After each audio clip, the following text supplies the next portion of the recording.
I have a question for you.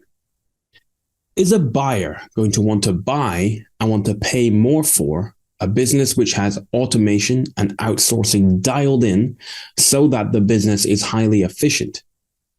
Of course they are, but is your business efficient? You can significantly increase the sellability and the value of your business by making it more efficient. That is the topic of today's episode, the last part of the 7 foundations of value, efficiency. Because, of course, this is the series where I give you a tip that you can apply to your e-commerce business to help you sell it for the best possible price, deal structure, and at a time that suits you. I'm Ben Leonard, and I built, scaled, and sold an international 7-figure e-commerce business. Now I help others to do the same with ecombrokers.co.uk, the e-commerce brokerage by e-commerce people for e-commerce people. This is Exits Made Easy, an Ecom Made Easy sister show. Your business needs to be efficient. The more efficient and easy to run your business is, the more attractive and hence valuable it is to a potential buyer. You can make your business more efficient by automating certain aspects like PPC, inventory management, email flows, chatbots, that type of thing, and outsourcing day-to-day tasks such as customer service.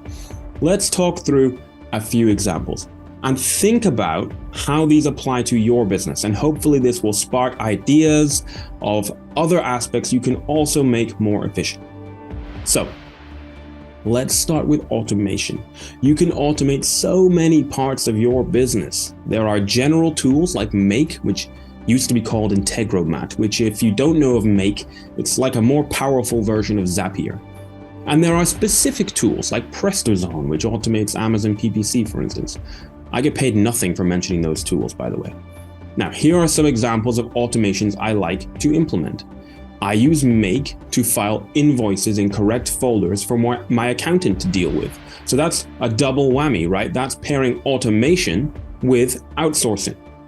I like to use a tool called Link My Books to connect Amazon and Shopify to Xero. There's a link to Link My Books in the description, by the way.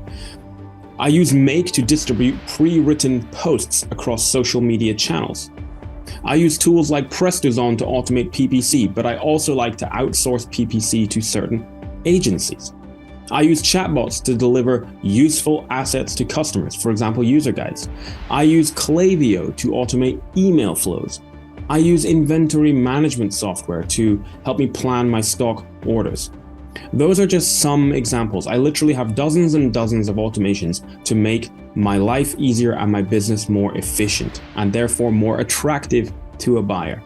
Now, let's talk about outsourcing. Here's one philosophy when it comes to life and business that I like to stick to. If I am not an expert in something, I want to do 2 things. 1, I want to learn just enough about the topic so I understand it at a general level. And 2, I want to outsource it to an expert. The reason I need to learn a little bit about it is I need to know then if the person or people I have outsourced it to are doing a good job. So here's some examples of outsourcing in my business. How can you apply them to your business? Some of these are external and some of these are internal within my team. I work with professional e-commerce specialist accountants or bookkeepers. There's links in the notes. If you're in the UK, I'm a big fan of Mint Accounting. And if you're in the US, I really like Ecom Balance. I work with expert photographers and graphic designers. I work with expert product designers. I get my intellectual property managed by an intellectual property law firm. Social media is looked after my amazing brand and marketing lead. Diane, you rock, by the way. Fulfillment is taken care of by Amazon and other third-party logistic organizations. My Shopify site is designed and built by an expert agency. Again, these are just a few examples. Remember to constantly put yourself in the shoes of someone who might want to buy your business. Would you buy it because it's a well-oiled and slick machine? Or would you avoid it because it's an awkward, complicated, chaotic mess? The key, of course, is to always work with experts. I hope that was helpful.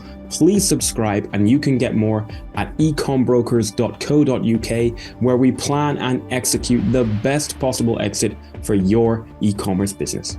Cheers.